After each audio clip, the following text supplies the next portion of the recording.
Hello दोस्तों, स्वागत है आपका YouTube channel footstep with Joy में। तो मैं हूं सौरभ सर और मैं बात करूंगा आज भूगोल के बारे में। भूगोल का क्लास है हमारा और ये क्लास फर्स्ट है जियोग्राफी से। बिहार पुलिस का एग्ज़ाम जो स्थगित हुआ है बहुत ही गलत हुआ, पेपर लीक हो जा रहा है। चलिए वो सब बात छोड़ते हैं। बिहार एसएससी से जुड़ा हुआ ये क्वेश्चन है। ये चैप्टर है भूगोल का, इंट्रोडक्शन क्लास है, क्लास फर्स्ट है और क्लास नोट है जो मेरे द्वारा बनाया गया है। और इसमें आपको टॉपिकल क्वेश्चन मिलेगा। जो टिपिकल क्वेश्चन होते हैं, इजी होते हैं, छूट जाते हैं एग्जाम में, गलती हो जाते हैं, उससे जुड़ी हुई उस पर हम बात करेंगे और इसको विस्तार पूर्वक पढ़ेंगे। तो रोज़ के रोज़ क्लास चलेंगी, फ्री क्लास है। आप चाहें तो पढ़ सकते हैं, अपने दोस्तों, अपने परिवारजनों, जो भी पढ़ने वाला हो उसके साथ शेयर कर सकते हैं। जो बिहार का एसएससी वाला फॉर्म भरा हो या फिर अन्य भी कोई एग्ज़ाम किसी भी स्टेट का हो तो उसमें ये कारगर होगा। तो भूगोल में हम पढ़ते हैं तो भूगोल में हम लोग को 3 चीज़ पढ़ना होता है। विश्व भूगोल पढ़ना होता है और जैसा कि नंबर 2 पे है भारतीय भूगोल सबसे इम्पोर्टेंट होता है। उसके बाद अगर आप बिहार का एग्ज़ाम दे रहे हैं तो बिहार भूगोल आपके लिए इम्पोर्टेंट होगा। तो आज हम क्या करेंगे, आज हम भारतीय भूगोल को पढ़ेंगे क्योंकि भारतीय भूगोल सबके लिए इम्पोर्टेंट होता है और बिहार भूगोल सबसे लास्ट में पढ़ा जाता है। तो आएंगे यहाँ पर जनरल इंट्रोडक्शन, सामान्य परिचय करेंगे। उसमें होगा कि भारत की स्थिति और उसको अवस्थी कहते हैं कि अवस्थी कहाँ पे है भारत का मैप में, वर्ल्ड मैप में। उसके बाद चर्चा करेंगे कि इंडियन मैप एशिया का मैप होता है।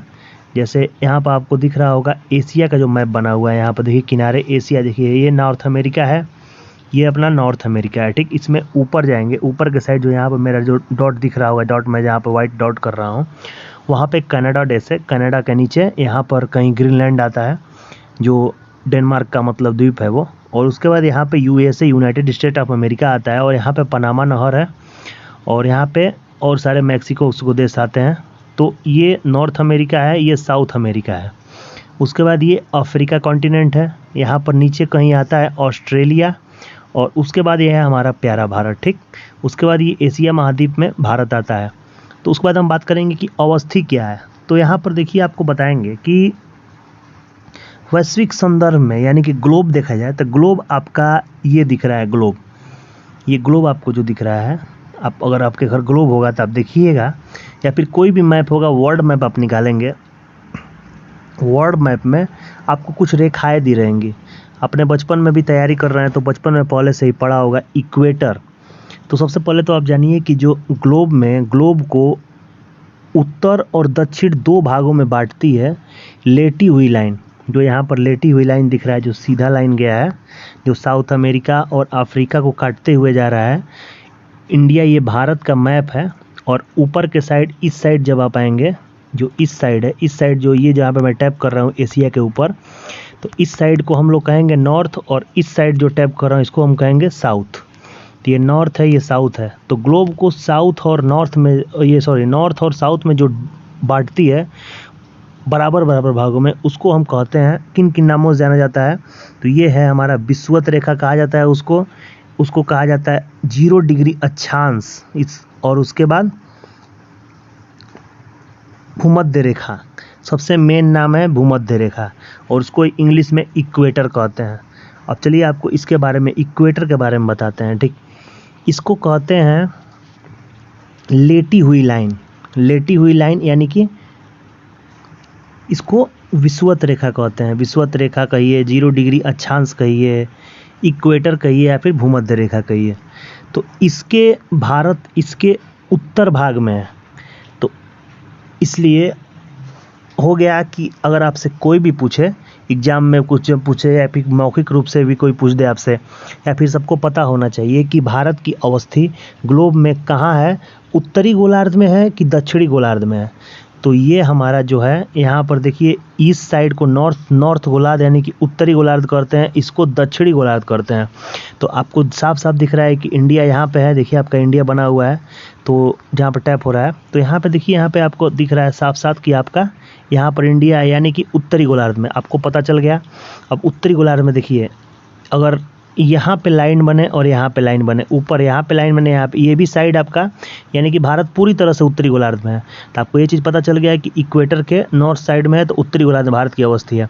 उसके बाद एक और लाइन होती है जो बीच से काटती है ग्लोब को, उसको 0 डिग्री देशांतर रेखा कहते हैं, जो यहाँ पर ऊपर दिया गया है। इसको कहते हैं ग्रीनविच रेखा, 0 डिग्री देशांतर रेखा, ठीक। उसके इस साइड को और इस साइड को, इस साइड आप आएंगे तो इसको कहते हैं ईस्ट, पूर्वी भाग ग्लोब का, इसको पश्चिमी भाग कहते हैं, ठीक। जहाँ से भी हो, लेकिन उस रेखा के 0 डिग्री के इधर रहेंगे तो यहाँ पर आप आएंगे तो उसके पूर्वी भाग में ही भारत पड़ता है। तो इसीलिए इसको कहा जाता है भारत विषुवत रेखा के उत्तर में है और देशांतर रेखा के पूर्व में है, इसलिए भारत ग्लोब में उत्तर पूर्वी भाग में है। तो अगर कोई पूछे कि भारत कहाँ है, तो यहाँ पर देखिए हम लोग को साफ लिखा हो गया है कि भारत ग्लोब में उत्तरी व पूर्वी गोलार्ध में है, अर्थात उत्तर पूर्वी गोलार्ध में पाया जाता है, भारत की अवस्थी है। अब एशिया के संदर्भ में स्थिति जो यहाँ पर दिया गया है दक्षिणी भाग में, उसको आप समझा दे रहे हैं। देखिए ये तो हो गया। अब एशिया अगर आपका महाद्वीप ये है, एशिया पूरा बन नहीं पाया है पेज में, लेकिन आपको दिखा, समझ जाइए, आप समझ जाएंगे। यहाँ पर देखिए आप समझ जाएंगे, ये हमारा एशिया का मैप जो दिख रहा है, सॉरी यहाँ पे जो एशिया का मैप दिख रहा है उसमें देखेंगे यहाँ पर सबसे ऊपर है रसिया। रसिया के ऊपर आएंगे तो बीच में मंगोलिया एक यहाँ पे द्वीप देश आएगा, उसके बाद फिर चाइना आएगा, चाइना के बाद तुरंत इंडिया आ जाएगा, बीच में यहाँ पे नेपाल और भूटान यहाँ पे है, ठीक। यहाँ पे म्यांमार है, यहाँ पे आपको पाकिस्तान मिलेगा, यहाँ पे अफगानिस्तान मिलेगा, ऐसे ही सब देखिए। लेकिन अगर देखेंगे तो एशिया में रसिया से नीचे जैसे जैसे आएंगे तो दक्षिणी भाग आएगा, और सबसे एशिया में दक्षिणी देश भारतीय कॉन्टिनेंट अगर जोड़ेंगे तो ये मिल जाएगा, श्रीलंका सबसे दक्षिण में मिलेगा। लेकिन भारत दक्षिणी भाग में है, ये एशिया का दक्षिणी भाग है, ये उत्तरी भाग है।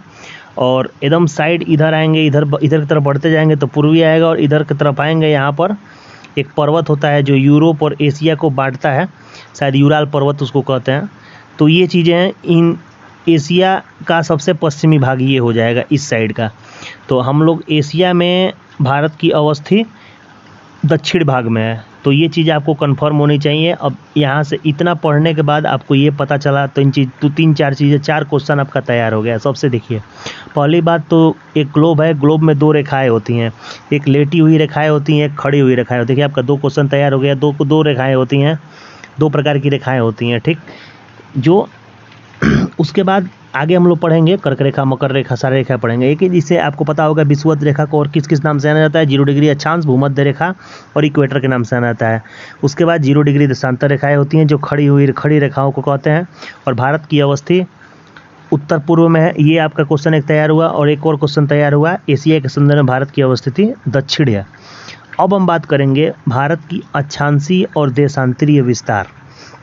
ये हमारा भारत का मैप है जो आपको दिख रहा होगा, यहाँ पर भारत का मैप आपको दिख रहा होगा। एक बार और खोलते हैं इसको, इसमें पूरी तरह दिख रहा होगा।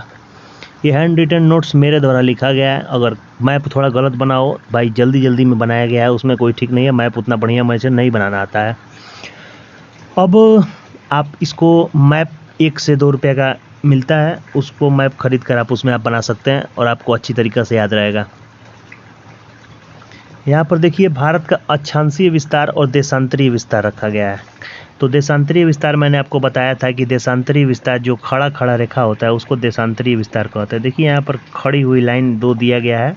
तो सबसे देशांतर में 68 डिग्री 7 मिनट पूर्वी देशांतर से लेकर 97 डिग्री 25 मिनट पूर्वी देशांतर है। मैंने क्या बताया था कि ये भी भारत के हिसाब से ये भारत का ये वाला साइड पूर्वी भाग है, लेकिन ये वाला भाग भी पूर्वी भाग, ग्लोब के संदर्भ में ये भी भाग पूर्वी ही आएगा। जैसे मैंने यहाँ पे आपको बताया था कि भारत पूरी तरह से पूर्व में है ग्लोब के 0 डिग्री देशांतर के हिसाब से। तो उसी हिसाब से किसमें कंफ्यूज मत होइएगा, इसको भी नॉर्थ कहिएगा, सॉरी इसको भी ईस्ट कहिएगा, इसको भी ईस्ट कहिएगा। तो 68 डिग्री 7 मिनट से लेकर 97 डिग्री 25 मिनट पूर्वी देशांतर है। इस चीज़ को 10 बार पढ़िए, 11 बार पढ़िए, इस तरह छोटा कर रहा हूँ, स्क्रीनशॉट ले लीजिए। लेकिन इस चीज़ को भूलना नहीं है, एग्जाम में यही पूछता है, आदमी कंफ्यूज हो जाता है। उसके बाद अक्षांशीय विस्तार आएगा, लैटिट्यूडनल एक्सटेंशन कहा जाता है इसको। ये वाला ऊपर, ये जो नीचे से ऊपर तक है, इसमें थोड़ा कुछ चेंजिंग आता है। ये मुख्य भूमि और उसके बाद आता है मुख्य भूमि से बाहर भी भारत का ना कुछ है ज़मीन, जो यहाँ पर अंडमान निकोबार है तो उसमें आता है। तो यहाँ पर देखिए आपको मिलेगा 8 डिग्री 4 मिनट नॉर्थ से लेके 37 डिग्री 60 मिनट नॉर्थ तक भारत की अवस्थी यहाँ पर ग्लोब के संदर्भ में इक्वेटर से ऊपर है, यानी कि नॉर्थ साइड है। तो जो यहाँ पे साइड आएगा और यहाँ पे आएगा सब नॉर्थ में रहेगा, तो ये भी नॉर्थ से नॉर्थ में ही है। तो भारत के संक्षेप में देखेंगे तो ये दक्षिण में है, ये उत्तरी भाग है, ये दक्षिणी भाग है, लेकिन ग्लोब के संदर्भ में देखेंगे तो सब चीज़ ही नॉर्थ में है और ईस्ट में है। तो इसलिए 8 डिग्री 4 मिनट नॉर्थ से लेके 37 डिग्री 6 मिनट नॉर्थ तक है। उसके बाद आएंगे ग्लोब से बाहर कह रहे हैं भारत की मुख्य भूमि से बाहर भी भारत की कुछ भूमि है जो अंडमान निकोबार है। तो ग्रेट निकोबार का सबसे साउथ का पार्ट जो ग्लोब के संदर्भ में नॉर्थ है 6 डिग्री 45 मिनट नॉर्थ है। ये पूछता है एग्जाम में, इस चीज़ को कई जितना बार रटिए उतना बार कम है, याद रहना चाहिए, बस भूलना नहीं चाहिए। उसके बाद एक्सप्लेन करेंगे अच्छे से ये चीज़ें। भारत की मानक समय रेखा कितना है, सबसे पहले इस पॉइंट को याद करना पड़ेगा 82 डिग्री या फिर कहिए 82.5 डिग्री ईस्ट, यानी कि देशांतर है। जो खड़ी लाइन होती है उसको देशांतर कहते हैं। इसी को भारत का मानक समय रेखा कहा जाता है, इंडियन स्टैंडर्ड टाइम ISD। ये आ गया आपका ISD, देखिए ठीक, ये इंडियन स्टैंडर्ड टाइम। और ये जो लाइन होती है, एक लाइन और होती है जो अक्षांश रेखा होती है, जो जिसको हम लोग कर्क रेखा कहते हैं। और कर्क रेखा होती है जो लेटी हुई लाइन होती है, उसको एक कर्क रेखा में से उसको कहते हैं। वो 8 राज्यों से होकर गुजरती है, जिसको 23.5 डिग्री नॉर्थ कर्क रेखा कहा जाता है। और इस यहाँ पर 2 लाइनों के बारे में आपको बताया, जो 2 बहुत ही महत्वपूर्ण लाइन है। एक हो गया 82.5 डिग्री ईस्ट, खड़ी लाइनें जितनी होंगी सब ईस्ट में होंगी, और जो लेटी हुई लाइनें जितनी होंगी वो नॉर्थ में होंगी। उसको नॉर्थ से ही मतलब डिनोट करेंगे, गलती नहीं होगा। उसके बाद आपको पता होना चाहिए कि जो खड़ी लाइनें होती हैं वो 5 राज्यों से होकर गुजरती हैं। जो मतलब ये 82.5 डिग्री वाला लाइन है, जो भारत का मानक समय रेखा है। एग्जाम में पूछेगा सीधा कि भारतीय मानक समय रेखा पहली बात तो किस किस राज्यों से होकर गुजरती है, या फिर कितने राज्यों से होकर गुजरती है। तो ये 5 राज्यों से होकर गुजरती है। ये जो लाइन जो आपको दिख रहा है खड़ा लाइन, ये 5 राज्यों से होकर गुजरती है। वो 5 राज्य कौन कौन से हैं इसको अब देख लीजिए। 5 राज्य हैं उत्तर प्रदेश, मध्य प्रदेश, छत्तीसगढ़, उड़ीसा, आंध्र प्रदेश। गूगल पर एक बार आप करिएगा, आपको सारी चीज़ें मिल जाएंगी।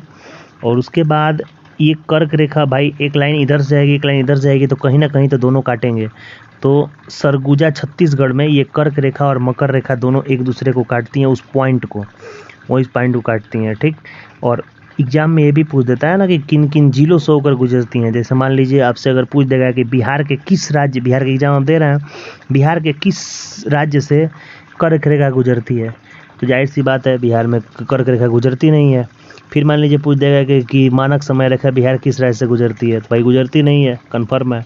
या आप इसको पढ़े रहेंगे तो आप मार देंगे, सही रहेगा। नहीं पढ़े रहेंगे तो फिर उल्टा पुल्टा कोई ना कोई जिला आप टिप करेंगे। लेकिन उत्तर प्रदेश से गुजरती है तो उसमें जिले का नाम याद रहना चाहिए। आप कमेंट करके बताइए यूपी के किस किस ज़िले से होकर गुजरती है, या फिर मध्य प्रदेश किस किस ज़िले से गुजरती है। अब आज पूछता है कि लंबाई, उत्तर से दक्षिण की लंबाई और पूर्व से पश्चिम की लंबाई। मान लीजिए आपको ये भारत का नक्शा दे दिया जाए, ये अगर भारत का नक्शा है तो इस पॉइंट से लेके इस पॉइंट तक और इस पॉइंट से लेके इस पॉइंट तक आपको भारत की लंबाई याद करनी होगी। तो लंबाई आपका है नॉर्थ टू साउथ, ये नॉर्थ है और ये साउथ है। नॉर्थ से साउथ की लंबाई, यहाँ से यहाँ तक की लंबाई यहाँ पर दी गई है 3214 किलोमीटर। 3214 किलोमीटर कुल लंबाई है। और उसके बाद ईस्ट टू वेस्ट, ये ईस्ट है ये वेस्ट है, इसकी लंबाई दी गई है। ईस्टर्न मोस्ट पॉइंट यहाँ पे है और वेस्टर्न और यहाँ पे है, ठीक। ये 2933 किलोमीटर है। ये चीज़ें पॉइंट में याद रहनी चाहिए, भूल भी जाएंगे तो थोड़ा बहुत याद हो जाएगा। कर्क रेखा, कितने राज्यों से होकर गुजरती है, जो मैंने ये कर्क रेखा जो बताई थी 8 राज्यों से होकर गुजरती है 23.5 डिग्री नॉर्थ कर्क रेखा।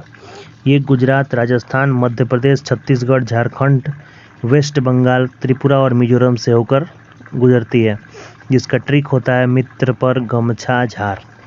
उसके बाद जो पॉइंट होता है, जो मैंने बताया कि इतनी लंबाई है देश की, चौड़ाई लंबाई दूर बताया था, तो उसको एक बार पॉइंट में देख लीजिए कौन सी बिंदु सबसे दक्षिणतम है। जो ये दक्षिणतम है और ये दक्षिणतम है, मैंने बताया था ना, ये पॉइंट में बताया था कितने मिनट, कितने डिग्री, कितना मिनट, उसी हिसाब से देखिए। ये 67 से 97 था, जो मैंने यहाँ पे बताया था ना, देखिए कहाँ गया, ये था 68 से 97 था, 68 है पे 97, तो ये 68 पे और 97 पे है, फिर ये 6 और यहाँ पे 8, फिर यहाँ पे 37 आ रहा है। उसके हिसाब से मैं आपको बता रहा हूँ जगह का क्या नाम है।